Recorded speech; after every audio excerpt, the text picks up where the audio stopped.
What's going on, everybody? Welcome in to another episode of Lobbing Scorchers.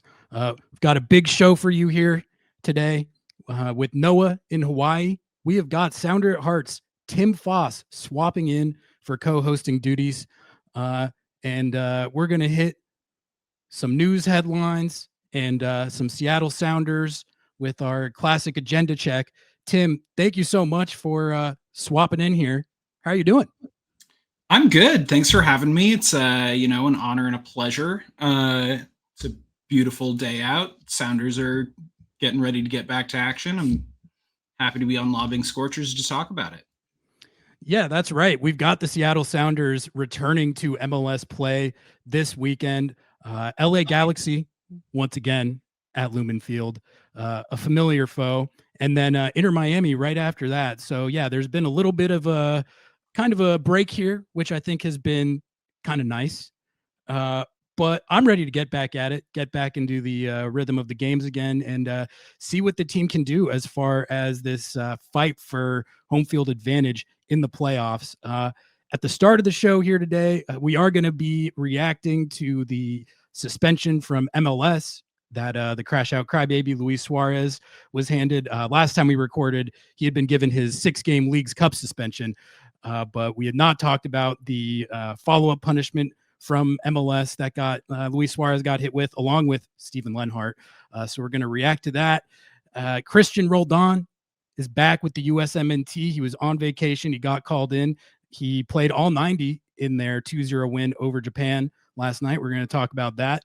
And then, a few more topics related to Seattle and this return to league play. And then more broader topics as well. But before we do all that, I do have to let you all know that Lobbing Scorchers is a part of the Sounder at Heart podcast network. If you want to get the best independent Seattle soccer coverage, consider supporting us by going to sounderatheart.com/LS. That's sounderatheart.com/LS. Scroll down to subscribe and support to get 30 days completely free. Every sign up through our link helps support and grow the show. Thank you to everyone who got us to the triple-digit Sounder at Heart subscription milestone. And shout out to our sponsors, Hacks and Ferments, Podium Menswear, Full Pull Wines, My Data Removal. If you have not done so yet, please subscribe to the channel and follow us on Instagram and TikTok, where we've had a lot going on. The Leagues Cup saw us get a lot of growth on both those platforms. So go ahead and drop us a follow. We're always dishing the heat on there. All right, Tim, let's get into it. We got a lot to get to as we look ahead to the Seattle Sounders getting this league season back going. But first, we are going to have to do some more Leagues Cup brawl discourse. Unfortunately, there's still the fallout going on, and the latest development is that Luis Suarez has been suspended for 3 MLS games in addition to his 6-game Leagues Cup ban, which is gonna, if he's back next year, he's not going to be playing in Leagues Cup, but he gets 3 MLS games in addition to that, which means he will not be playing when the Seattle Sounders go to Miami in about a week's time, is it? Yeah, I think so. They're going in about a week after this Galaxy game. That's the next game. Suarez will not be playing in that. Tim, 3 games in MLS. What do you think? Is that sufficient? I would argue it's a little light. What do you think? I think it's a little light, but it weirdly splits the difference of not as much as it probably deserved and as much as you could really expect the league to throw down. It's pretty much in line with the way the league has punished spitting offenses in the past. Somewhat famously, Hector Herrera spit at a referee playing against the Sounders in the playoffs last year. I think he got a 2-game suspension that will never be served because he transferred to Toluca. Yeah, he left the league. He just dipped. Mason Toy spit at a guy. The RSL center back spit at a guy. 2 games has typically been 2 to 3 games has typically been what they've done as punishment for that in the league. I think, as has been the topic of conversation a lot, there is sort of a weird not that it's understandable to spit at somebody, but when it's within the confines of the field and the events of a game, there is that like heat of the moment. You punish it, but spitting at like a team staffer, and especially the visual of Gene, Yeah. who's like a small older guy, attempting to spit in his face. I think he You, did spit. I think he did spit in his he face. did. That is another difference. He spit He got him in on the face. Herrera and Mason Toy, I think, were like in the direction, if I'm Yeah. remembering correctly, whereas Suarez actually spat on him. I don't know if that makes a difference. But yeah, I mean the three league games, I would have given him a little more, but I'm biased. The only thing I don't understand though, the three games, I think that's ultimately fine. Like you said, relatively in line with precedent. So I'm not like too bent out of shape about that. I do not understand how Sergio Busquets doesn't get anything in league play. He got 2 games from next year's League's Cup, right?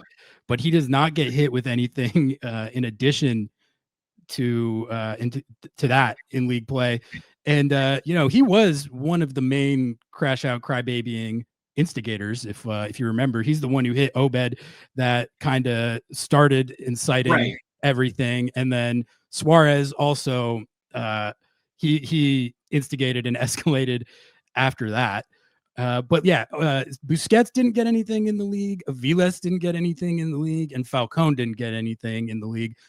I would argue that those guys should have been involved here, but I don't know. Why do you think they didn't get any punishment? And then also, why are they so mad about Steven Lenhart? Like, I get it. Like he he gets 5 games, his credential revoked, and like he shouldn't have been out there taking swings. I'm not surprised that he got disciplined, but it seems like they're like really, really throwing the book at Steven Lenhart, which feels kind of like he was taking swings, but so was Busquets, so was Aviles. Is it just because he wasn't supposed to be on the field in their estimation? Like, why are they so mad at Steve? I have to assume that there's something about like the way that whatever his technical job title is not classified as like a game day position, like that he's not really a coach, he's not part of the technical staff, he's not part of the medical staff, that like he shouldn't have been there in the first place. And the fact that I think a similar token to like the opposite side of the coin of Luis Suarez spitting at a team staffer is sort of different from spitting at another player or the referee, as much as like that's an important thing to do. A team staffer initially going in to like break things up and then very genuinely getting into the scrap is like, you super can't be doing that. That is like a parent starting a fight at a kid's soccer game. Like, you are an adult here. You really, really can't be doing this. And also, I think removing his game day credential doesn't impact his ability to do his job, really. Right. Like, I think ultimately it's a visible punishment that maybe doesn't have as much real consequence. The other ones, I think, like Falcone, maybe you could make the argument that he's sort of trying to break things up, but in like not in a real way, like in a way By that putting Cody escalates Baker things. in a headlock, that was his de-escalation tactic. Right, like how dare you try to keep this guy who just punched your friend and teammate from punching him again. Yeah, chokeholds are a normal way to de-escalate a fight. Some of the other guys, like Busquets, I think not getting any punishment is crazy. The other guys, I think if you start going down the list, you also have to start handing stuff out to, like, there was the shot of Jackson Reagan going full like cartoon character fight, grabbing, I think, Aviles by the neck, that was going around. Like, John Bell tackled a guy. That did happen. Yeah, I think the further down the list you start going, the more it's like, all right, well, if he's going to get a game or two, then we have to give this guy a game and this guy a game and this guy a game. Busquets should have gotten something. I think the punishment he even got for Leagues Cup was particularly light. Like, I think that's crazy, but it is what it is. Yeah, no, I don't know how Busquets skated on that one, but I mean, I think overall, Suarez getting hit with something was the most important thing that had to happen. The way Jo was explaining it made some sense, which was that maybe they figure that with Leagues Cup being a separate entity that's in charge of its own discipline, the stuff that they had to punish in league play was the stuff that was sort of beyond the normal stuff that Leagues Cup would discipline them for. And I think like spitting on somebody falls into that category. So yeah, I guess on that note, like the rest of it is sort of, you don't see it in that volume, but you see happen in soccer game. Like the punching, not so much, but the other stuff is not a completely foreign thing to a sporting event. The spitting is like above and beyond the pale. I think it makes sense for them to throw some additional punishment at that and let the rest of it kind of go as it's bad, but it isn't necessarily bringing the league into disrepute. Yeah, it was a little worse than your average post-game dust up. Like usually those are like, hold me back, and then no one actually. But there was some swinging going on here, and necks being grabbed, and headlocks being deployed. So, but I understand the logic. Like it wasn't. If they're gonna say that we're only gonna punish the stuff that we feel goes like beyond that standard, then whatever, it's fine. I think for me, ultimately, like at first I was like, man, Suarez only got 3 games. Nah, that feels a little light to me. But I think at the end of the day, I mean, they look like such doofuses in all of this. Like not just in how badly they got beat on the field. That would be one thing. But then the reaction to that, everyone saw that whole thing started because of how frustrated they were about how badly they got beat. And then you combine that with the spitting incident, and then Suarez's statement and Inter Miami's statement after the fact, which I thought were both poorly executed. Really, like Seattle wins just by how everything happened in that situation, regardless of what the discipline was. They look like circus clowns. So I think that's all the kind of victory I need in this situation. Yeah, they win by comparison and by beating Miami so bad that their crash out became like global news. Yeah, exactly. They made international headlines for their crash out. So I think that's hopefully we can put the brawl discourse to rest after this. I think we covered it extensively because it was merited. It was, like you said, an international story. But I think one way or another, it's inevitably going to come up again next Tuesday or Wednesday, whatever day they play. You're right. Yeah, you're right. Until the next Miami meeting. Yeah. How many times do you think they're going to mention it on the broadcast? It's going to be a lot. Every time Busquets touches the ball, maybe. Yeah. Oh my God. Like, yeah, the fact that he's playing and he's going to be playing in that game, it's pretty funny. Tim, let's talk about some Christian Roldan. Ever heard of him? I have heard a lot of him, and I'd love to talk about him. Yeah. So he, after the Leagues Cup title, which he was one of the best players in that whole tournament. He's obviously having a fantastic season. He was on vacation, as I understand it, after Leagues Cup ended, and then he got a little call from Pochettino and the gang, and they said, "Hey, want to come join the USMNT for our September friendlies?"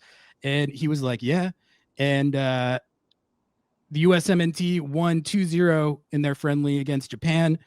last night. Christian played the full 90. I'm pretty sure. If he didn't play the full 90, he played for most of the game.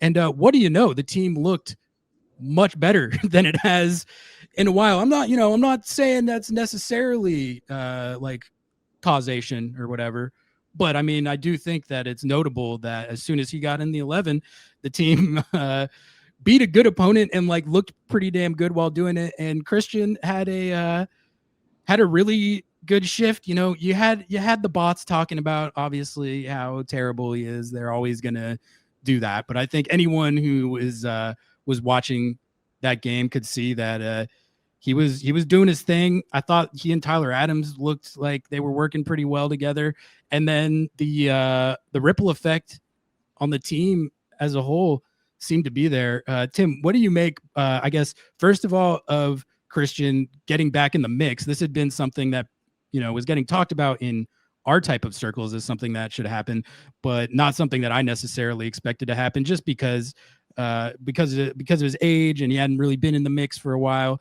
What did you think of him getting the call, and then also the positive impact that it seemed to have on the USMNT midfield, which I mean, I think anyone who's being real about it should be able to acknowledge that the whole team did look a lot better. I'm just saying. On a personal level, for me, I was frustrated because I don't watch the U.S. men's national team really. And with Christian getting called in, it was like, well, I have to watch if he's on the field. Right. But great for Christian, very much well-deserved and earned. The move to making him a permanent part of Seattle's double pivot has been so good for him, so good for the Sounders. And for all that there's like a number of younger players in a similar role throughout the U.S. system, you've got Sebastian Berhalter, it's the Columbus Crew guy who moved to Aiden Morris. Yeah, Aiden Morris, and Tyler Adams, obviously. Weston McKinney didn't get called in for this couple of friendlies, but I think Christian offers a lot that you don't get from those guys, for all that, like, Tyler Adams has a lot of good qualities. Like, he's a good ball winner, and in short distribution, he can win the ball and give it to somebody else. But I think Christian offers a kind of utility player is almost unfair and derogatory a little bit, but like, he does all of the things you want a guy in that part of the field to do well. And it was funny watching him in the game against Japan, where like playing with Christian Pulisic in front of him to the left, there were several times where it was a similar thing to when like a really talented player comes to an MLS team and they're hitting passes or making runs and the guys around them just don't know what to do with it. There were several times where Christian either is involved in creating a transition opportunity or making a pseudo transition opportunity out of possession, and he has the defense running backwards and he gives the ball to Pulisic, and then he's like, do you not know what to do here? Like, what's happening? But I think he looked really good. I think, paraphrasing the god Matt Doyle in his stock up, stock down piece on Major League Soccer.com about the U.S. roster coming out of these friendlies, that Christian looked sort of unspectacular, but was subtly, heavily involved in most of the good moments for the U.S. yesterday, like was involved in all of the chances created basically, and involved in the buildup for the goals in some capacity. I mean, I think increasingly the likelihood that he goes to the World Cup is pretty high.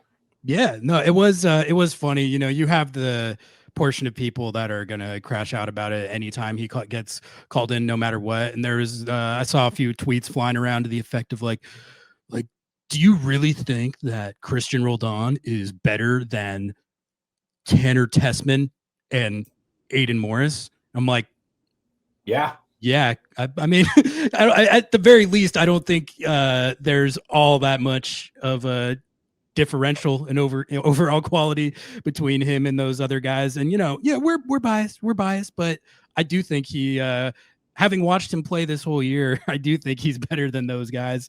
And what I think is great about the year he's had this year is, so much of it is just dismissing him because he plays in MLS, which is nothing new.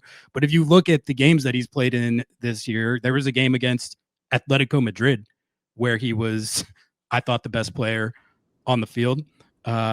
And the rest of the Club World Cup games against Botafogo and PSG, he was one of the better players on the field. The Atletico game in particular, he was incredible, but he was really good in the Club World Cup. And then in Leagues Cup, where they're playing all these Liga MX teams, and then close it out with a game in the final against Lionel Messi and the Barca boys, he was still one of, if not the best players on the field. So it's like, it just kind of, it did away with that talking point like right away, which that was fun to see.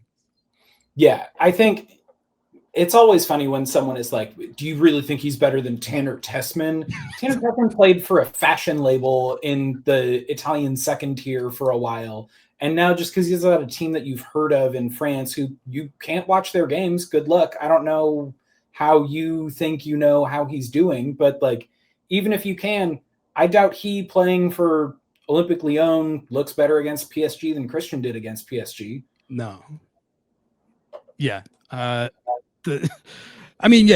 shade at Tanner Tessman. There was some random names thrown out there. Like even when it was like, do we really think he's better than Johnny Cardoso? Yeah, I would say so. It's at least debatable, but I hope he keeps getting called in. Credit to Pochettino, honestly, for I would argue it took a little too long, but what do you think of just the approach he's taken and how vocal he is about giving anyone a chance, no matter what league they play in, and how we need MLS players and the quality of the league is such that these guys deserve that? He's saying all this stuff that I don't think Berhalter even went on the record to this extent, probably because he knew that he would get skewered for it. Pochettino doesn't care. Like outside of whatever you think of him as a coach, what do you think of that aspect of it? Because I think it's pretty funny from our perspective. I think it's pretty funny. I think it's also, for all that, like the dudes who are the biggest pervs about the U.S. men's national team are going to be the craziest about, you have to have all of your best players playing in Europe. And the U.S. is not unique in that capacity of like the craziest fans think that you aren't a real national team unless you're calling players from big leagues in Brazil. Like Mexico have the same issue with their fan base. But the way that you build a culture within your national team and reflect the country that you represent is to call players from that country. And you want domestic talent doing well in the domestic league. If that domestic league is good, and I don't think that MLS is on the same level as the big 5 European leagues, but it's not a bad league and it is competitive. I think calling more players from MLS to see how they stack up against the other guys is the right move. Like, if you're not exploring the full depth of your player pool, then you're not really doing the job. Yeah. I mean, it is just funny seeing the reactions to it sometimes, because it's like every national team in the world pretty much works like this, where you have a group of players that play in different leagues around the world, and you call in the best of those ones, and then you call in a lot of guys from the domestic league. So I don't know. Maybe it's that we only see the crazy US discourse, and it does work like that in other countries. To me, it's always felt like it must be more extreme here, but I don't know. Either way, it was good to see Christian back out there playing well, contributing to a win, a badly needed win for the US. it's crazy how that works. Like the vibes around that team and that program were so terrible. All it took was sliding Christian Roldan into the starting 11, and the vibes are back. They beat a good Japan team pretty comprehensively. I didn't watch the full game, but I watched enough of it to see that they were playing well. So we'll see if they can keep that up, and we'll see if Christian keeps getting called in. I mean, he's going to have a chance to keep excelling at the club level for the rest of Seattle season and into the playoffs. And, you know, based on the year he's having, I don't see any reason why he wouldn't do that and keep his name in the mix. Anything else on Christian before we talk some injury updates? I think the one thing, and maybe this is a good transition into injury updates, is, you know, the not necessarily concern, but Christian had a couple games where he didn't necessarily look his best going into the break. And it turned out he was working through an ass injury of some sort. That probably the kind of thing that like a week and a half, 2 weeks off, resting would have been really good. But instead he got a couple days rest and then went and trained and played with the national team. I mean, he didn't seem to be having any ill effects in that game against Japan. So maybe, hopefully that's recovered. We could get into a tough space if that injury flares up, but nothing to worry about at the moment, at least. It's been an ongoing storyline this year, as we all know, that the double pivot has been playing pretty much every minute of every game. And I do think you're right that you saw some signs of potential fatigue in both members of the double pivot, Obed as well. So, I mean, Obed was at U20 camp and Christian was with the US. So it's not like they got full breaks, but hopefully there's some rest period for both of them in there and they can recharge at least a little bit to take on the stretch run of the season here. I think I feel a lot better about their cover there with Snyder Brunell coming up and looking really good so far. I was even saying before the Leagues Cup final, there was some rumblings that Christian might have had an injury. And I was saying I felt not the same amount of confident if Snyder Brunell had to start, but I don't know about you. I felt like, okay, if Snyder has to go, then he has to go. And I feel like the level is going to stay at least in the ballpark of what it usually is, which I think, you know, I think that's just a testament to how good Snyder has looked, that I would feel that confident. Like before he got called up, the possibility of Christian missing any time was like mortifying.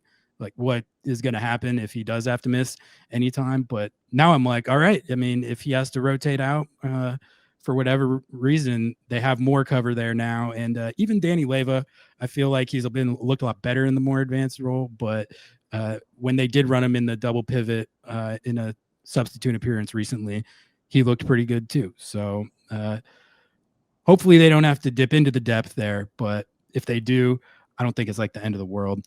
All right, let's talk about some of these injury updates that courtesy of Jo from training today. These are all per Brian Schmetzer.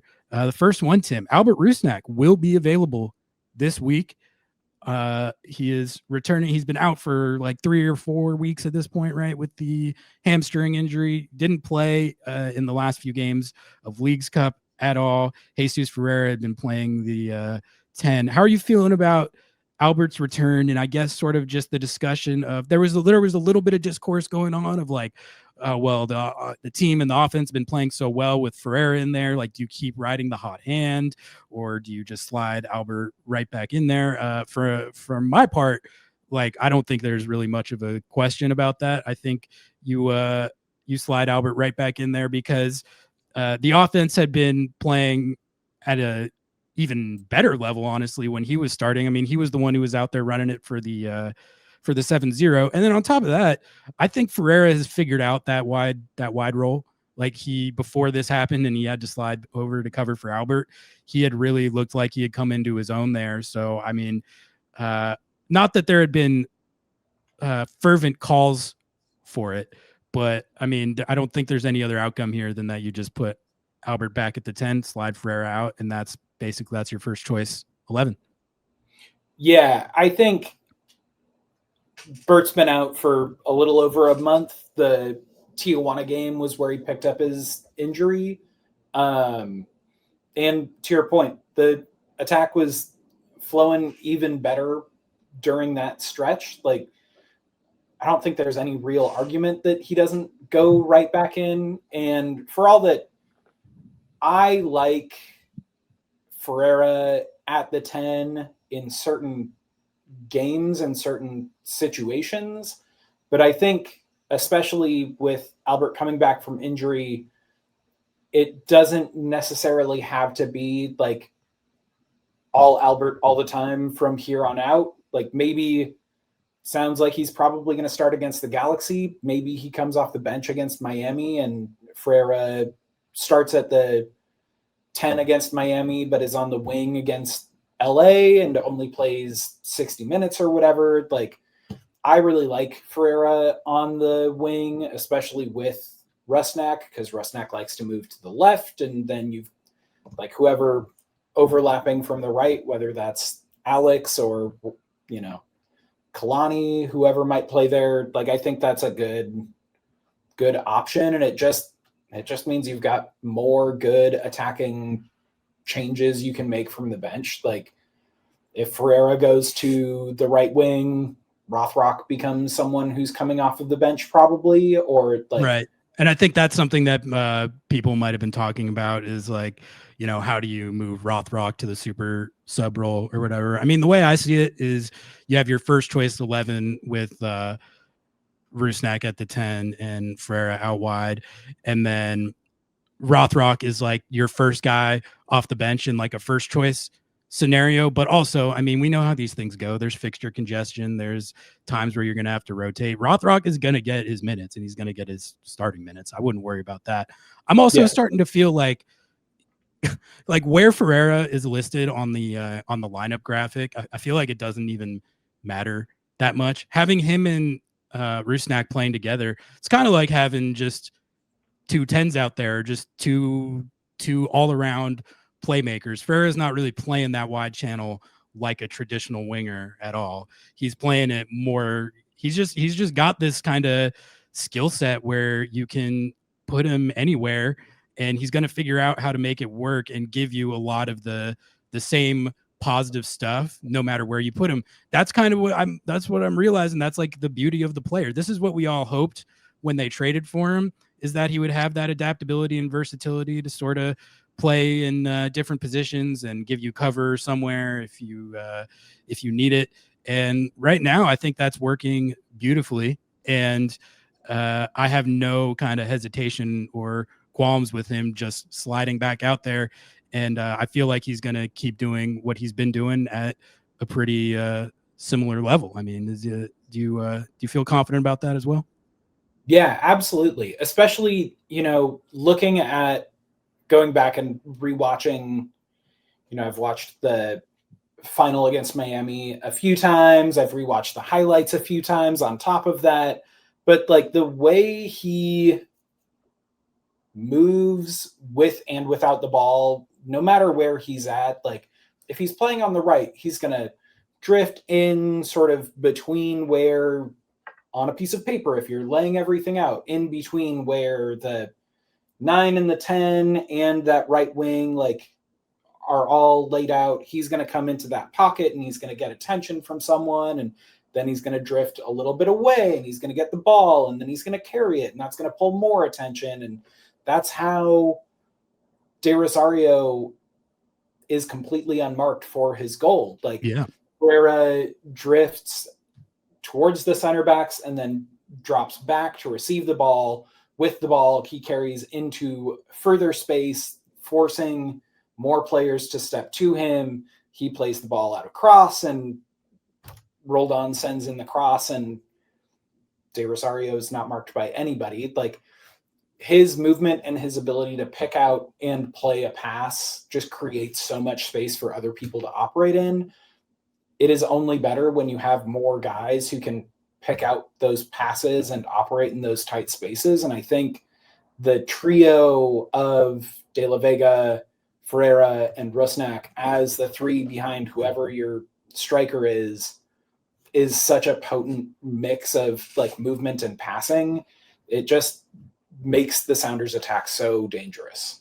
It's a great call out. He does so much of the little things for this team, like the details.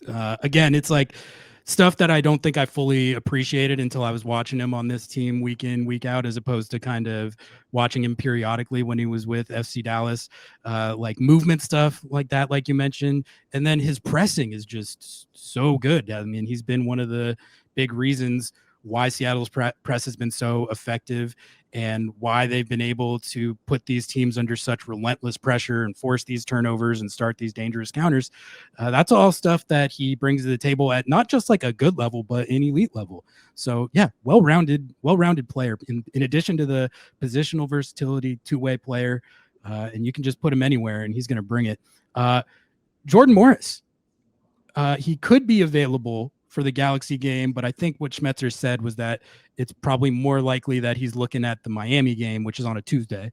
It's on Tuesday, as I imagine that's just to get him back in the match day squad and hopefully get him some minutes off the bench.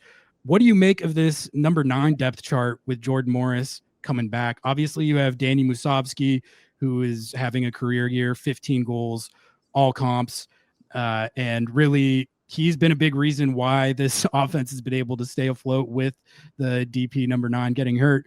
But then you also have Osaze. I think like Leagues Cup was his full-on breakout. I mean, he had five goals in the tournament, 4 goals, 5 goals. He had a lot of goals. 4 goals in the tournament, 5 goals overall if you count. Yeah, when the Atlanta one in league play. So he's got 5 goals over this last period of time where he's been getting a lot of minutes. And it looks like Seattle potentially has a breakout star on their hands with Osaze. So I think there's a sense that he has earned minutes as well. I guess the first question, Tim, with when I think Osaze being the depth component of this is pretty set in stone. But what do you think of the kind of choice between like if you had a playoff game tomorrow, are you starting Moose or does Jordan get the starting job back? And let's for the sake of the hypothetical, Jordan is like fully fit and could play 90. Like, how do you think they're going to handle this? I think Jordan starts. Like, for all that it is insane to look at, Danny Musovski could genuinely break the Seattle Sounders single season, both league scoring and all competition scoring records this season. He's got 15 all comps goals, 13 MLS goals, and they've got 7 games to play.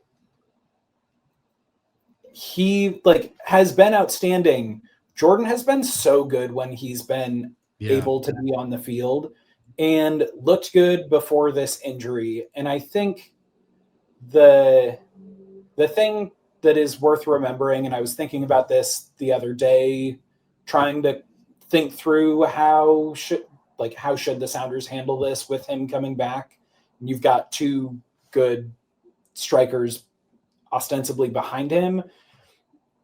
The injury is not to a soccer part of his body, really. Like, you use your whole body when you run, but this isn't like a muscle injury that you're worried about him re-aggravating or something. The concern is fitness. So maybe for the first couple games he isn't starting and you're working him back up to maybe he plays 20 to 30 minutes against Miami off the bench and maybe he can play a half in the next game. But I think if, in the hypothetical, it's the playoffs and he's healthy, you start Jordan. Just Danny Musovski gives you goals and he gives you work rate, but Jordan can open the entire field up in a way that no one else on the team can, because no one had nobody else has the speed that he has, and he mixes it with strength and like a good shot. He makes good runs. He reads the game well. Like, Jordan is your best 9. In a big game, you play your best players. Yeah. I think you hit on it right there. Like, he allows you to create danger in just more ways than Moose, which it qualifies as a good problem to have. It's kind of crazy that we're talking about a guy who has 15 goals all comps as potentially being being number 2 on the depth chart. But I think one other thing I would add with Jordan is that, like, for all that, I think, Osaze has surprising speed. Like, he is. I was gonna say he's got more Jordan-like qualities than I thought. Yeah, and I think it happens with a lot of guys who are built like Osaze, where you look at them and you don't necessarily think they're going to be fast because they're big and they're pretty, like, sturdily built. But he's got real long legs and he's a fit, athletic dude. He can make those legs move pretty fast and they cover a lot of ground. But there still have been lots of times where, like, to their credit, Danny and Osaze make the damn run each time when someone plays a through ball. But you have several guys who, like, especially going back to a midfield attacking 3 of De La Vega, Rusnak, and Ferreira, all 3 of those guys really like to hit like a slit pass or a through ball, or, one of Christian's strengths is that ball over the top into space. Like, Jordan is just going to make more happen with those than the other guys, and a guy who makes the most out of the strengths of the other players on their team is also a real value add. That gets into the force multiplier thing that Garth likes to talk about. Yeah. I mean, however they end up handling it as we move forward here, I think, it's exciting to have Jordan back. He's looked, every time he's played this year, he's looked fantastic. So I'm excited to see with how well this team has been playing on offense lately, what it could look like with him getting back in there. We said that when he was coming off the hamstring injury, and unfortunately he took a tumble, busted his shoulder in his first game back.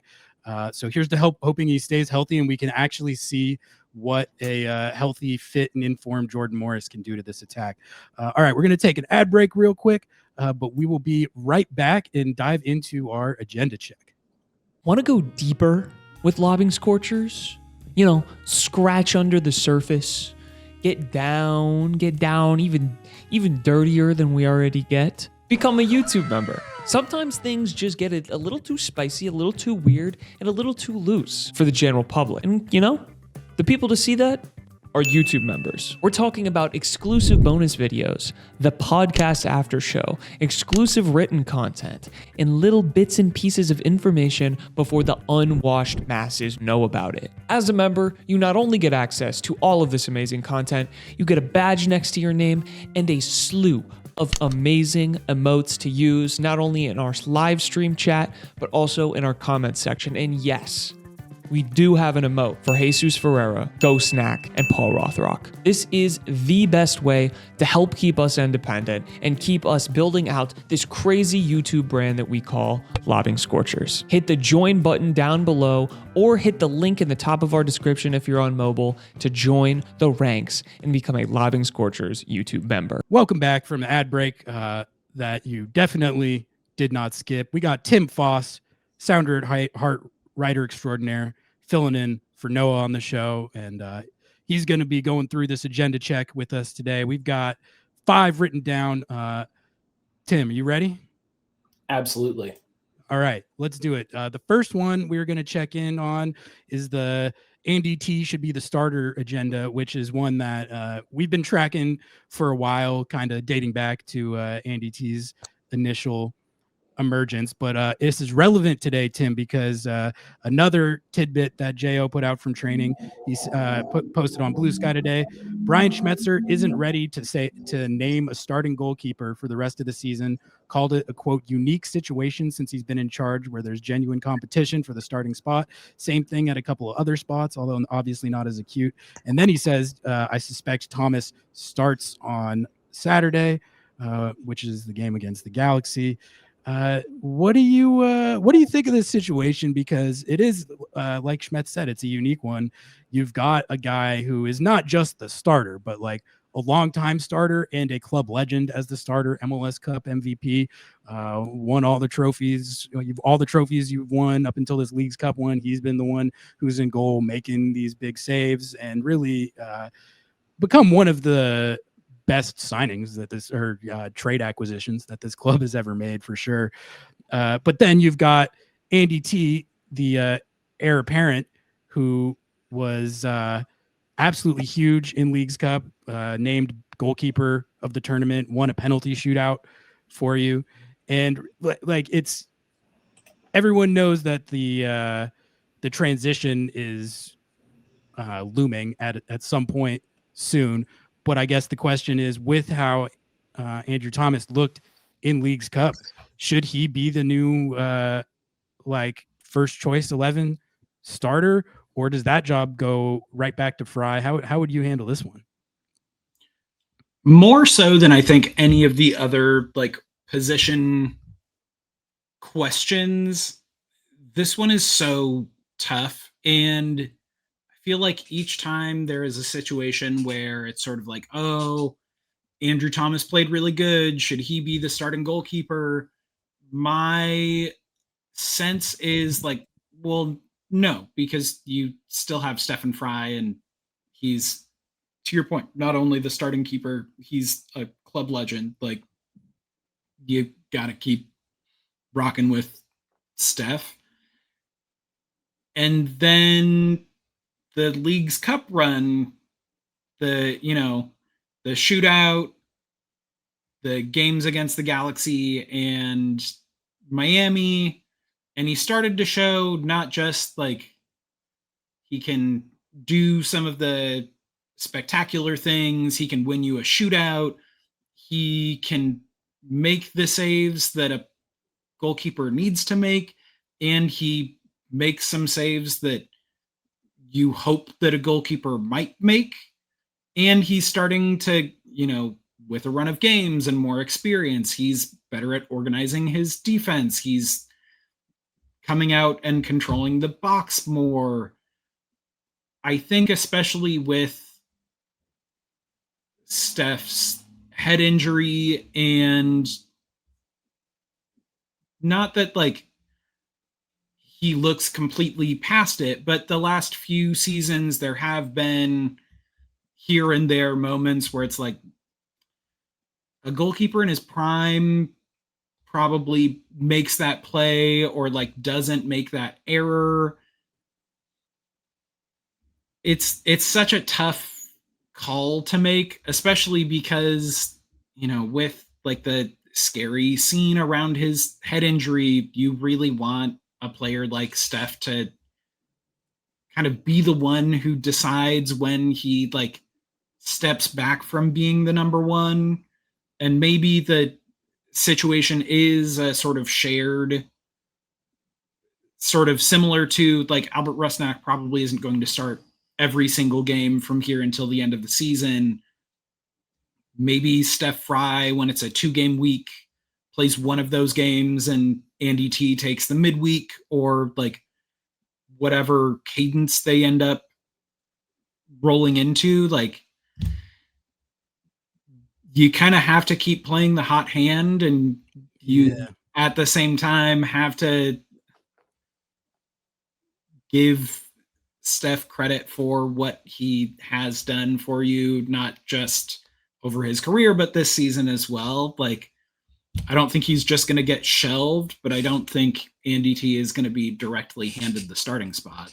Yeah, it's going to be, Schmetz was alluding to it today. Like, this is a tough one for a coach. I don't envy having to make that call. I guess what I would say is that if they want to go back to Fry as the number one for the rest of this season, that's fine. I have no issue with that.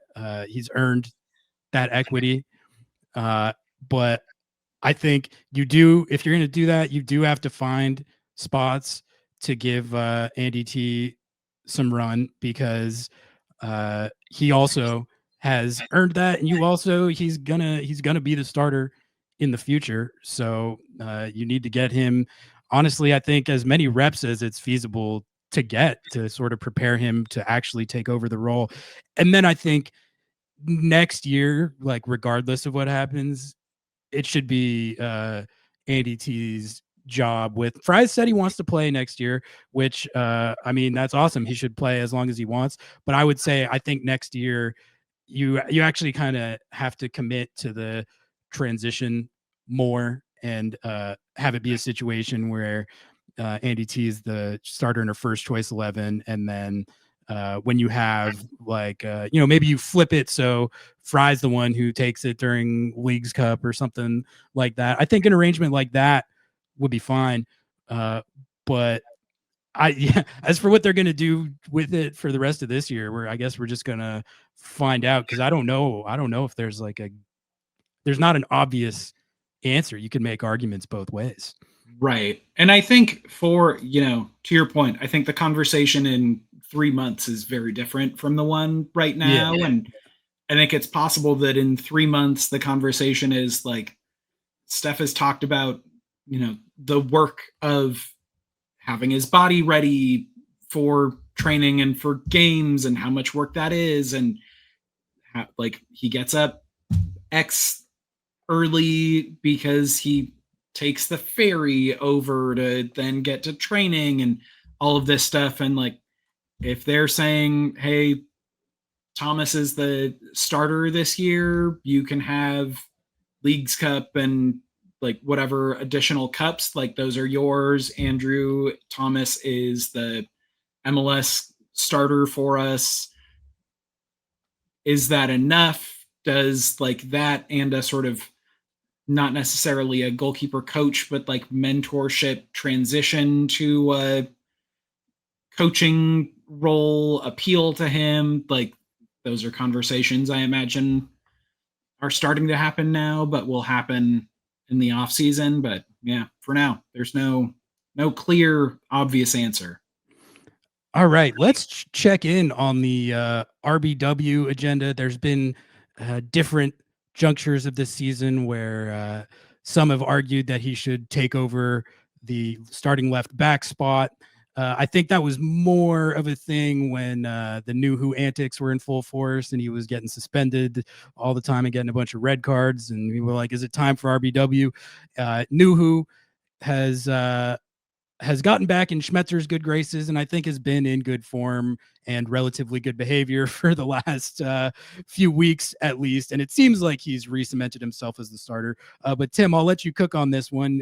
You brought it to the table. How are you feeling about RBW, and should he be a starter on this team? I personally think that Reed Baker-Whiting is not your ideal, perfect left back. But for this Sounders team for the rest of this season, I think he should be the starter. I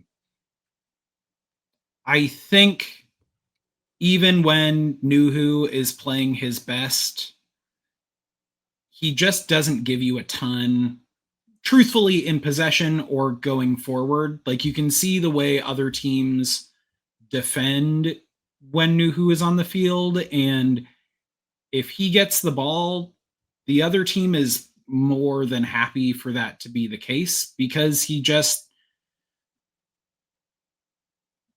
can't hit a lot of passes. The pass selection he is able to execute is pretty limited by the mechanics of the way he kicks the ball. He can't really pass with his right foot. He doesn't shape passes especially well.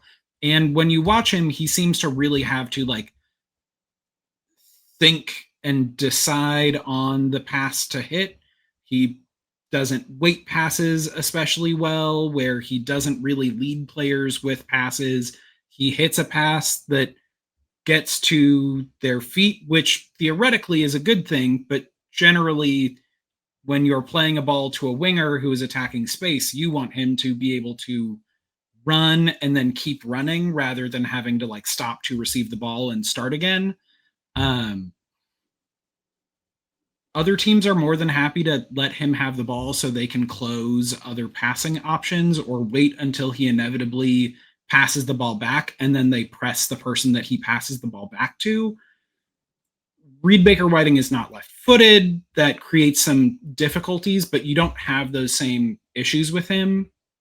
When Pedro de la Vega started being played on the left wing and was going nuts and looking like the kind of designated player left winger that the Sounders clearly thought and hoped he would be.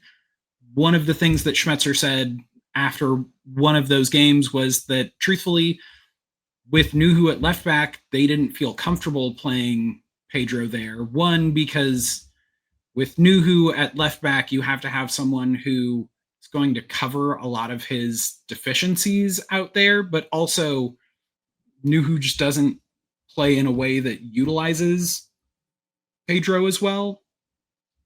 You play him on the right wing, and Alex can theoretically like play to his strengths a little bit more. With Reed on the field, Reed helps you get the best out of what might be your best player at his best position. And I think from that perspective, especially going into the playoffs where like sometimes it is a like stalemate and you need a guy who can do something magical, your best chance of having someone do something magical is Pedro de la Vega at his peak. And so I think like it behooves the team to play the players in positions that allow that to happen. You present a compelling argument. I'd be curious to see if people have thoughts. Go ahead and leave them in the comments. With RBW, I think the story this season has kind of been he certainly is a much more dynamic attacking threat from that position than Nuhu. But it's been a give and take because RBW's issues this season have been stuff on the defensive side, like his positioning and his 1v1 defending at times. But I will say, what was so encouraging about what we've seen from him recently is that it looks like he's getting better at that. He's developed that skill, which I always thought that the type of stuff that he was struggling with when he was struggling with it is stuff that can be coached and improved on. It's not necessarily stuff that's innate to him that he can't fix. So I think if RBW continues to develop that two-way skill set and defensively, then you theoretically have a player who can give you similar to what Nuhu does defensively, but then also have the dynamic attacking threat on top of it. I do think that in the last few weeks, since he's been on good behavior, Nuhu has demonstrated the value that Schmetz sees in him and why Schmetz seems like he's never going to remove him as the first choice starter. I think these matchups with the Galaxy are kind of a good example of it. Like, I know he got the red card in the Leagues Cup one, but I mean, he absolutely every time they've played the Galaxy over the last 2 years, he's owned Gabriel Peck. He's taken him out of the game entirely. Does RBW have the same aptitude to completely eliminate one of the other teams' opposing attackers? He might, but we haven't seen that yet in the way that we have from Nuhu. So I don't know. I'm not fully there on what you're saying. I do think the De La Vega aspect of it is a good point that I hadn't really thought about that much, as far as how you can kind of do more stuff with him when he's combined with RBW as opposed to Nuhu. So I kind of see it as it stands as maybe it's like a matchup based situation where if you're at home and really trying to get on the front foot early and push for some goals. You go with RBW if you're on the road and you have a matchup with a specific attacker. You go with Nuhu. I do think that we have enough evidence at this point to know that it is just going to be Nuhu. I don't think your agenda is going to come to fruition, unfortunately. But I mean, like, I think the Miami game would sort of be the counter to that. That like Reed Baker Whiting started at left back against Miami, and Leo Messi didn't really do much. Like, no real threat came from Reed Baker Whiting's side. He won 7 of 9 duels. Like, he had the Miami right side in hell. He did, and that was very encouraging to see. Because I mean, I think you're right. Like in the Miami game, he was fantastic on both sides of the ball.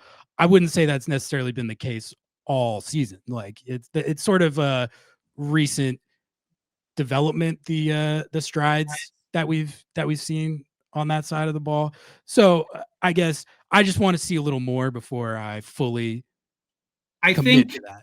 I think there's definitely like Reed has not played a ton, and so without like goals and assists to draw a ton of attention, the thing that tends to draw attention are the mistakes.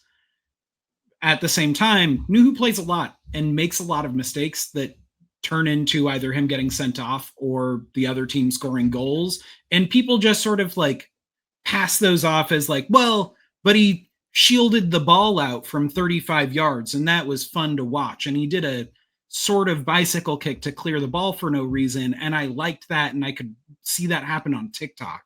Like, I think Reed, for all that, like, people will call me a Nuhu hater and I like whatever, but like people pay a lot more attention, broadly speaking, to Reed's errors and mistakes than they seem to Nuhu's, because Nuhu is a cult figure. Like,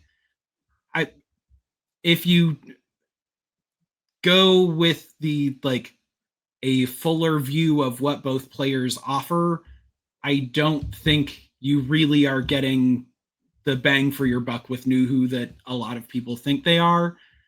Regardless, that might not be like, for all that I would love Reed to be the starting left back going forward this season, and then maybe they find a true left-footed left back in the future, we might just spend a not insignificant chunk of the remainder of the season without Reed as an option, because it seems like he's probably going to go to the U20 World Cup, and so too is Obed.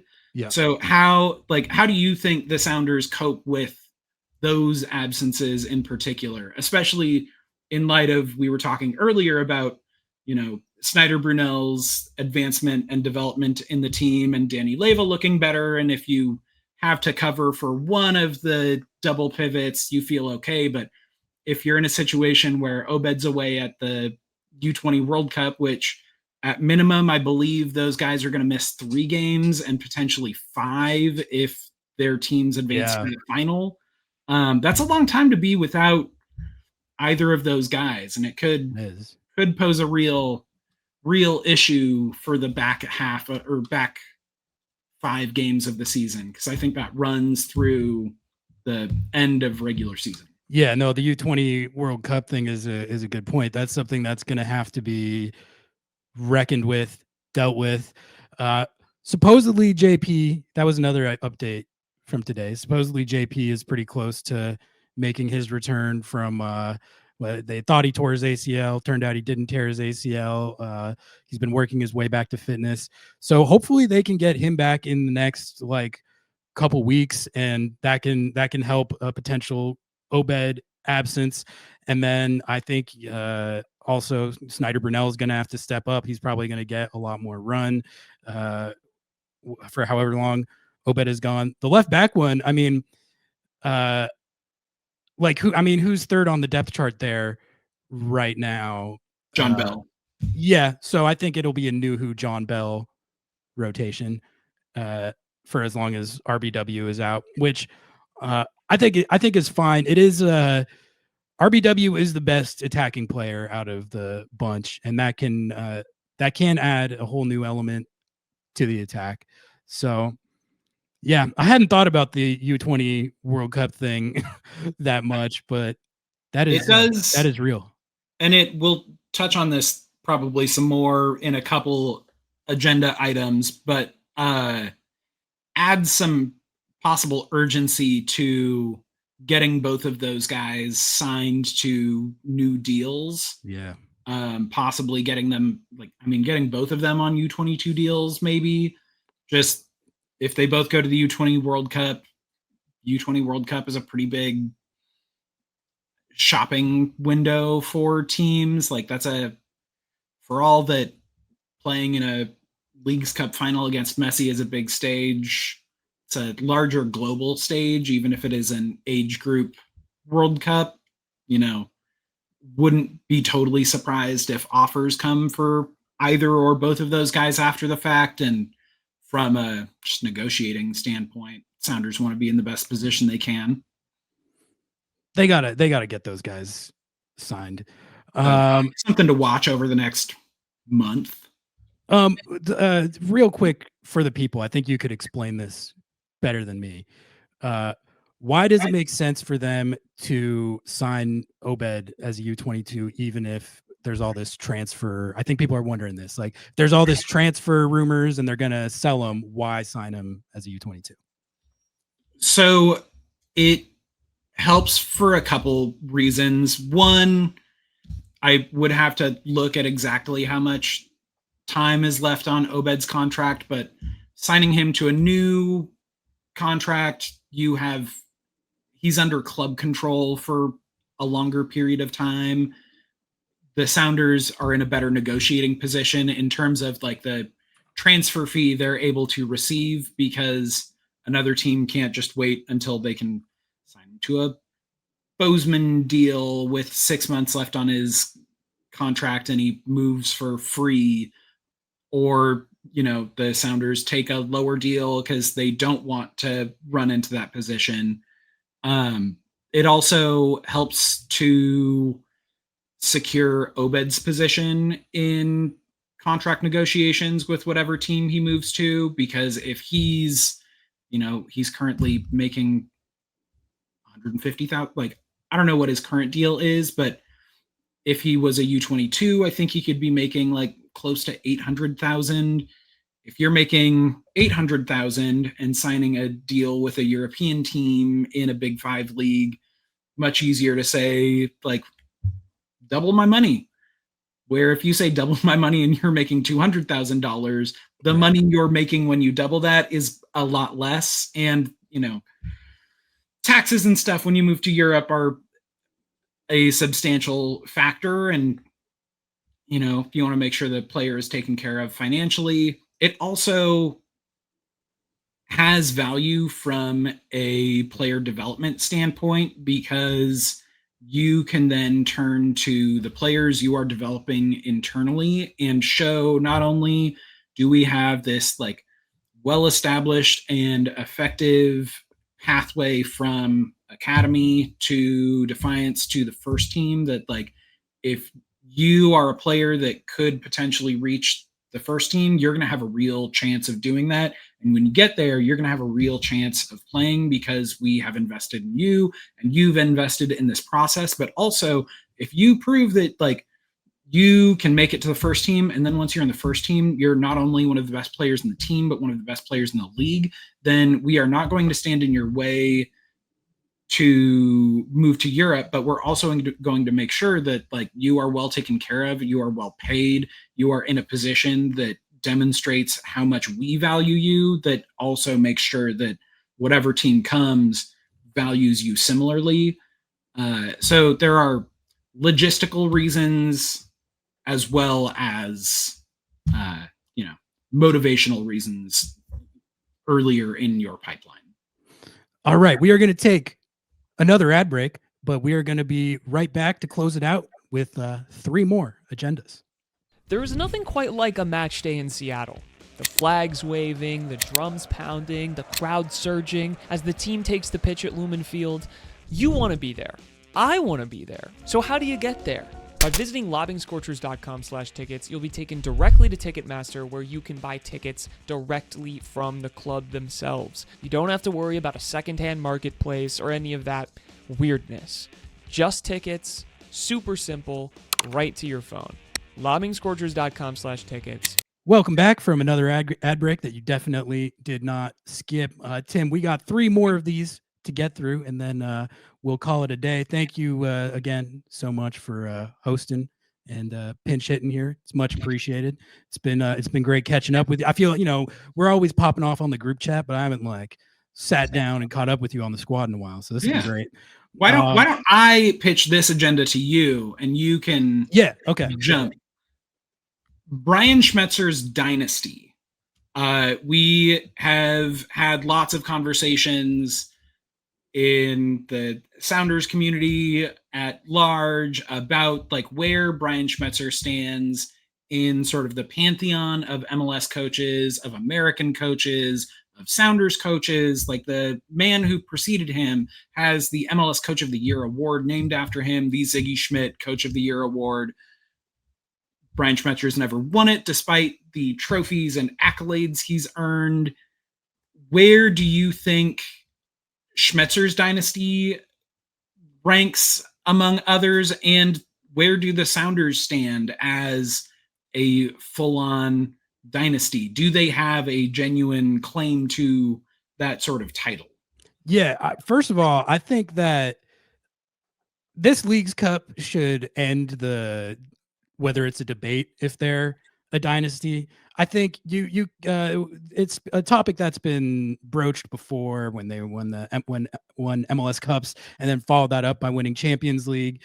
And I think there was one school of thought that it's well, maybe it's not quite a dynasty yet, because I think when people think dynasty, 3 championships is what come to mind, and they only had 2 MLS Cups.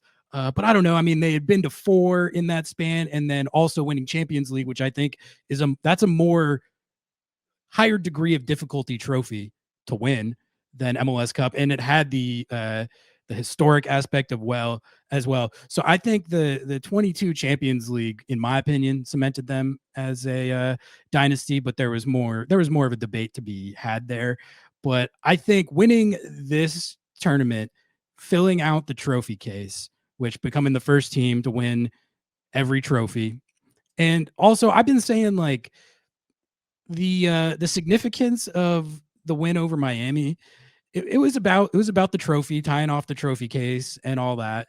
But to me, it's regardless of what significance you put on the trophy, the way they did it and who they did it against is what makes it such a kind of historic, significant trophy. I mean, everyone in the fan base is going to remember that game forever. It was a crazy spectacle. You were literally playing against the greatest team or the greatest player of all time, and on a team that people thought was the most loaded MLS roster of all time.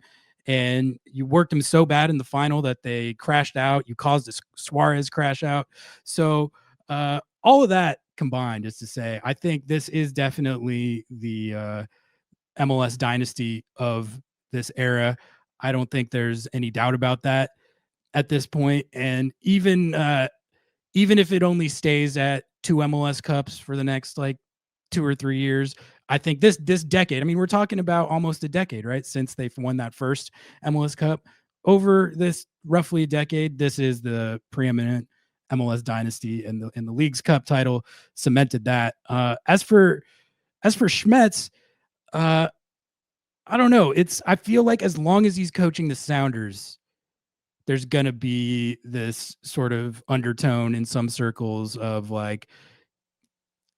could he do it somewhere else? I saw pundits kind of debating this after they won Leagues Cup, and they were talking about where Schmetzer ranks in the pantheon. And there was still that kind of well, he's sort of a product of his environment. He's always been given these really good teams.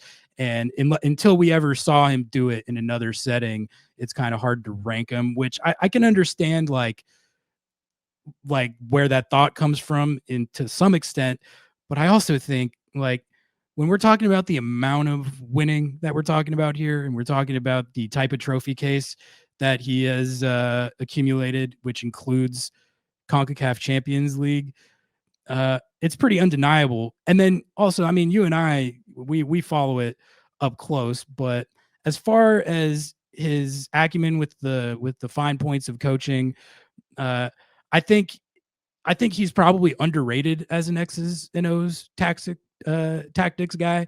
I think that's something that's gets talked about in a way that I don't necessarily always agree with, where people are like, well, all he does is run the 4-2-3-1 and he has these good players. It's not like he has to do anything. I mean, we've seen like some tactical game planning execution master classes from this team over the years. Leagues Cup, it was masterclass after masterclass. You have to give the whole coaching staff credit for that, but you have to give Schmetzer credit for that as well. And then also in terms of like man management and managing the egos and the personalities and stuff that come with being the coach of a professional team, I think he's second to none. The vibes you create are such an underrated, important part of being a coach, and he's a master at it. He's the best I've ever seen at it. Like, and part of that colored by the fact that he's the one that I've been covering for all this time. Yeah, but I think even from the outside, you would have to acknowledge like that what he's been able to do in that regard is pretty incredible. So, I mean, I think in the pantheon, Bruce and Ziggy are always going to be up there in the top of that discussion. But I think Schmetz is right there. I'll say, like at this point with this Leagues Cup win, and more than that, like who it was against, how they did it. It is a dynasty, and he's also he's in the top 3 MLS coaches ever. I'll say that. If someone wanted to argue Bruce and Siggy for their historical impact and the amount of winning that they both did in their own right, I don't think it's like an outlandish take, but you got to have Schmetz in there. Yeah, I think the sort of only like framing of the last 10 years for the Sounders where you can make an argument that they're not a dynasty is if you're putting like very narrow parameters on, you have to have done like X, Y, and Z within, I feel like the last time there was a real conversation around are the Sounders a dynasty was the CONCACAF Champions League win, and the case people were making was that it has to be in a 5-year window, which seems particularly arbitrary, but also like based on the amount of turnover most teams go through in that period. And one of the things that I think contributes to the amount of success that the team has had over this period is how relatively little change and turnover there's been. Like there has been a fair amount, but there are so many like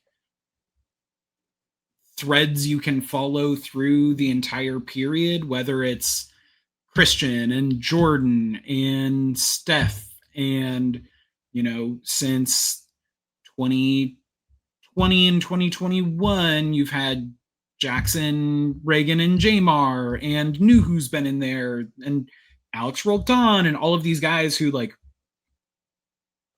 lots of the team around them has changed, but you still have this core identity. And so much of that is a product of Schmetzer. And like kind of when the Brian Schmetzer Coach of the Year stuff was happening after the Leagues Cup final, I kind of was getting into it with Matt Doyle, just because for all that, like Doyle absolutely gives Schmetzer his flowers and has throughout, even when he's giving his flowers, there is still this like, but he really was in like a great position when he came into the role, which like, sure, true. He also took over a team in last place. And, the adage of you can ignore everything that comes after the but in a sentence. Like, if your case is like, well, everything I said before is all well and good, but he came into a plum situation, and like there is this seem to want to have it both ways when people talk about Schmetzer, that like him having been at the Sounders is like both a great thing and like set him up for success, but also devalues. He doesn't like, get credit for accomplishing. creating the how much he created that good Right. situation. And I think that like him as a man manager, and I get frustrated about this all the time because like Carlo Ancelotti and Zinedine Zidane are praised and beloved for largely being successful at Real Madrid as man managers. It's the who most are not important part the of the job. That's tactical when people say, guy. "Oh, he's And more of a man manager." Like Zidane hasn't done it anywhere else. He's only done it at Madrid, but he's still like the man to take over for France and all of these things. And like, I think especially, you know, I had my piece come out this week about sort of how the Sounders way is built from a developmental perspective. And I talked to Wade Weber about this, and realizing talking to him, like Schmetzer's man management is like, I think so often we think of head coaches or managers as like it's a special thing when it's sports, but really a manager does the same thing, whether it's your boss in an office or on a soccer team. And that's making sure that like everyone is in a position with the resources they need to like perform at their best. And Schmetzer doesn't just do that with the players in the first team. He is making sure that the guys coming up through the development system have what they need to contribute when he gets there. He's making sure that all of his staff, his assistant coaches, the technical staff around them have all of the information and have his trust that like they're going to do a good job. All like the entire way the Sounders from a soccer perspective runs is successful because Brian Schmetzer like makes sure that it is supported and like fostered in such a way that it is successful. And even though he's not like the most rah play the kids, like I'm gonna play 27 18-year-olds all season long, like he is a key part of the Sounders development system because he plays the kids when they're ready to play. Like he is only starting to get credit for some of that now, but like Christian Roldan has been a starter for the entire time he's been a head coach. Like Christian Roldan was 20 or 21 when Schmetzer took over. That's still a young guy. Like Schmetzer's dynasty will live on eternally. He will be buried with terracotta statues of all of his players. Everybody go check out Tim's piece about on Sounder at Heart about the Seattle way. I'll put the link in the description. It's really good stuff. And subscribe to Sounder at Heart. What about real quick? What about the argument like regarding Coach of the Year stuff? One of the arguments I hear is that he probably hasn't won Coach of the Year ever because for all the success and the winning and the trophies, Seattle, they haven't really had like one of those regular seasons where they rack like 65, 70 points, like a 2019 LAFC type regular season where it's like 65 plus points and a plus 48 goal differential. Seattle, they're not typically in the Shield mix like that, and that's probably because they haven't had a lot of spectacular regular seasons like that. That's why hasn't been in the Coach of the Year mix as much. Do you see any credence to that argument? I get the argument.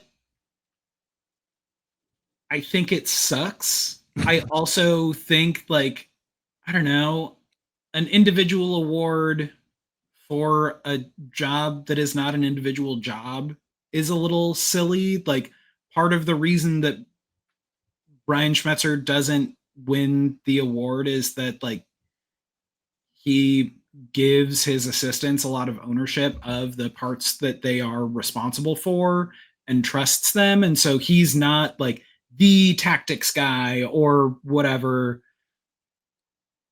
And also his teams aren't bad. The infrastructure around him is good. So there's never like a really punching above their weight situation, even when like going back to Matt Doyle 2021, where the Sounders don't have Jordan Morris. They've got a couple other injuries. I think Nico misses a bunch of time that year, and they change formation. They go to the 3-5-2, whatever, or however they lined up, but they move to a like permanent 3-back situation and play really well out of this totally different starting position. And he gets like some recognition as a possible coach of the year candidate in that one. I think coach of the year is just set up in such a way that either you have to coach a really bad team that then does better than you expect. Like Ben Olsen won it one year at DC because they had a historic year-over-year points increase because the year before they had a historically bad season, and then we're like mid. And the one year where the Sounders have missed the playoffs, it was because they won Champions League and then stacked injury on injury on injury and just like crumbled as they headed towards the finish line. Outside of that year, that doesn't happen. And so they're a team that is built to compete in MLS, where you don't like almost any player you ever talk to, Schmetzer, anyone else, they will talk about like you don't want the highs to get too high and you don't want the lows to get too low. And the Sounders really live in that spot where like they're trying to hit highs while making sure that the bottom doesn't fall out, and the bottom doesn't fall out. And that means that they get to the playoffs and they put up a good fight when they get there. They have a defensible run in all the tournaments that they're in, but they don't like outside of 2014, they don't stack points. And even in 2014, like there's always some other insane circumstance for someone to either put up a crazy season or outperform a terrible expectation. Or I think the term Doyle was using was like they have a meta shifting or paradigm shifting tactical change that is the reason that like Wilfred Nancy gets the amount of love that he does. Mikey Veras at San Diego is in the conversation this year for a combination of all of those things. Like you have to hope that like someone else doesn't have a unicorn season and you do to win coach of the year, basically. This year, I think, is arguably his strongest case yet. I don't think they're gonna give it to him. They don't have the courage. But I mean, I don't think there's any other coach in the league who could get hit with the amount of injuries that he got hit with this year and still get the results that he's gotten. I mean, the Leagues Cup final, they're starting their third string striker, and their DP number 10 is also injured. And two of the like big exciting wingers that they brought in are unavailable due to injury. One of them missed the entire season. Yeah, all sorts of things. I think the one like I think they'd have to go on some insane run where they win the next 7 league games to close out the season and suddenly are in like I don't even know if that would put them in. It'd put them in relative shield vicinity. But, you know, maybe next season, if they like do a big roster overhaul and he's able to like just reload and go again without skipping a beat, maybe that gets him a look, which I think takes us to the next agenda point, which is we know there could be some big outbound moves in the offseason. But agenda check, Georgie Manungu could be an underrated transfer target. Yeah, cook on this one. You're bringing it up when we were playing in the show, and I was like, I have thought about that a little bit, but not that extensively. And but I do think like when you're talking about the physical gifts that are very evident, and it's just like the end product that needs to get developed. If that end product gets there, I mean, scouts drool over the physical profile. So it was is that kind of what got you thinking on this? Yeah, I think Georgie, like if you look at, I think everyone is to some extent, I assume, especially if they're listening to this show or consuming Sounder at Heart, they're familiar with like the FB Ref scouting reports and green bars are good, red bars are bad. Georgie is just a green bar machine. Like, ooh, I haven't looked at those in a while. I got to check that out. He is, and there is a sample size issue here. He's got 751 MLS minutes over the last that's not nothing. 365 years. Like he's got just over 500 this season, 544 minutes in MLS. He's at like 600 all comps minutes with the first team. And in that time, he's got a goal and 3 assists. Like he's not lighting the world on fire, but he's 99th percentile for progressive passes received, for touches in the attacking penalty area, for successful take-ons, for progressive carries, 99th percentile for expected assisted goals, with 0.4 XAG per 90. Like he gets a ton of shots. He takes or averages 3 shots per 90. He does the things that you want attacking players to do. Like he's a very specific type of attacking player, but he has parlayed these performances into a trip to World Cup qualifying for Burkina Faso. He appeared in both of those games, including like he played 20 minutes against Egypt, where they kind of like they needed to get a result at least. That game ended 0-0, but he got a real look. He could really have a chance to play for them in October again during the international window where they play their last 2 World Cup qualifying matches with a chance to either secure a position to play for a playoff spot to go to the World Cup, or if they can miraculously climb above Egypt in their group, they could qualify directly. He could play at AFCON. I think if he continues to show the promise that he has with the Sounders, and I know he's a frustrating player for lots of people for a number of reasons, but if he keeps creating chances when he's on the field, turning some of those into actual production, and goes to AFCON, maybe it's a like cash transfer in the league or some like lower level European team comes for him. Like, I don't think he's going to be a huge transfer, but I think the Sounders could conceivably turn Georgie Manungu into like a $2 million transfer. And again, like that just shows for other players either coming through the academy or coming to Defiance from wherever else, whether that's like an Osaze de Rosario or whatever, that like the Sounders are a team who will help you get to the places that you want to go. George is he's getting better. When he hit that goal against Santos Laguna before he got the Christ yellow and got sent off, Worth it. That totally worth it. And also, I think it was just like it shows that he's got that end product in his bag. It's just a matter of tapping into it more consistently. And if he does start tapping into that more consistently, it's gonna be scary. I mean, we've seen it all season. Like guys can't really stay in front of him. Like if he wants to get around you, he's gonna get around you.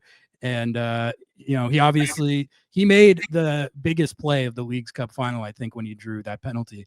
I think we're gonna like forget about it over time, but those 20 or 30 minutes in the second half before he drew that penalty, it was feeling dicey. I was pretty sure that Inter Miami was gonna equalize it, and then he makes a huge play to draw the penalty and ice the game, which that was such a cool part of that game, is how, like he makes that play to ice the game. Paul Rothrock obviously scores the game winner. Obed, and who's a homegrown guy, and Christian, who's essentially a homegrown guy at this point, like teaming up to shut down Messi. Just how much internal development went into that performance was pretty cool, and Georgie was a big part of that. All right, Tim, we got just one more here. Let's blast through this, and then we'll get out of here for this episode. I wanted to ask your take on one that Noah and I talked about on the last show, which I think is going to be something that is sort of talked about through the rest of this season and into the playoffs here. The 2025 season is already a success agenda. It's one we were thinking about, and I know there's a lot of people who are going to say, if you don't win every trophy, then it's an abject failure or whatever. But I mean, the way I see it is, I don't know. I feel I'm not going to say house money. Not going to say house money for the playoffs. But if they say they have like a similar playoff run as they did last year, where they make a decent little run of it, but then get knocked out in the conference final, would that be like the end of the world after you got a trophy that the way you did, beating Messi on your home field, causing them to crash out, start a brawl? Like, to me, that game was everything that I want from doing this. And if they give me those once a year, that's a great average. And we got a great one this year. And so I feel like there's a little less pressure on the playoffs in that way. Am I preemptively coping, or do you think there's something to that? No, I think there's something to that. I think you can always say, like, we're not competing for the Shield and MLS Cup. It's not a success. And you can like hold yourself to that standard as a club and as a fan. Like, there's nothing wrong with being unreasonable to a certain extent. Like, that's fan. I'm going to get annoyed at you, and I'm going to mute you, and you're going to scream in my mentions without me ever knowing it. But like, that's your choice, whatever. But I think it's, if you play, like, I won't call it by its real name. If you play FIFA and you have a like manager career mode, you have like tiered objectives that you want to hit every season. And if you hit a few of those, but you don't hit all of them, like, you're not going to get fired. You're going to keep it moving, and hopefully you hit all of them the next season and you won a trophy.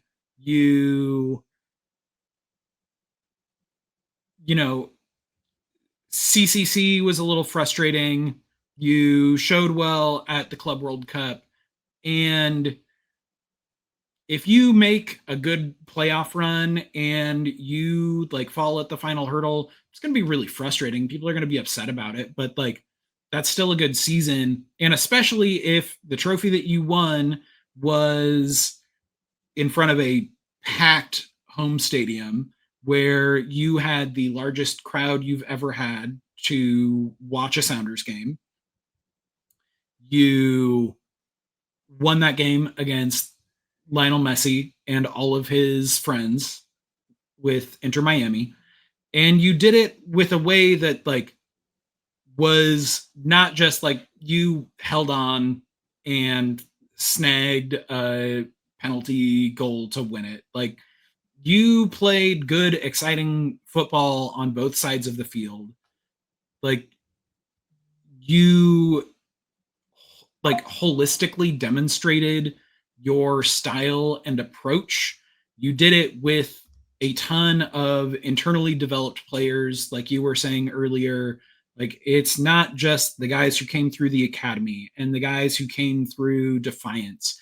It's guys who you drafted, guys who have spent their entire professional career playing for you, guys who played for you, won something, left, won a bunch of stuff, and then came back, like Kim Keehee. You know, it is, you won this trophy in the Sounders way. You have developed players internally throughout this season, and you have been able to then trust them when you bring them into big games.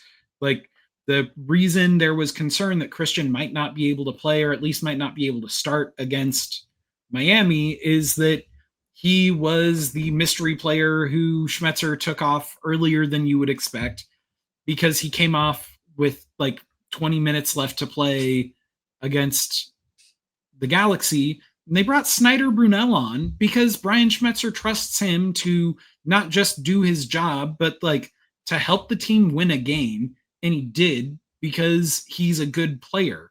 Like, all of the boxes are being checked. And I think for all that, like, in a theoretical world where they have an okay run through the playoffs, they get to the conference final, and then they lose on a frustrating late goal and miss out on the final, like, that would be frustrating. But I think this team, with the way they're playing and the way they have been playing, are much more likely to go on a run and fucking win the thing. Like, at this point, I think this season is a success so far, with the chances to be an even greater success.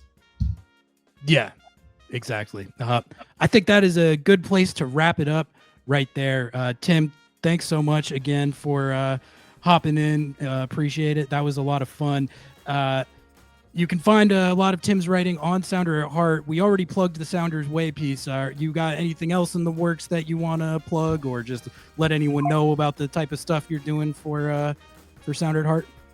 I handle most of our game recaps. I will be filling in for Jeremiah on Friday. At least that is the plan at the moment, with Nico on Nos Audietis. You're just doing the whole tour. Doing the whole tour. The whole podcast network. I am starting to do some more training coverage to help lighten the load for Jeremiah. So I'm out at training on Fridays, generally speaking. Just keep reading Sounder at Heart, listening to Lobbing Scorchers. Hell yeah. All right, everyone, sub to the channel. Follow us on Instagram and TikTok. Rate 5 stars, write reviews. LobbingScorchers.com/sauce for the hot sauce. I think that's all the plugs. Thanks for tuning in, and we will catch you on the next one. Peace.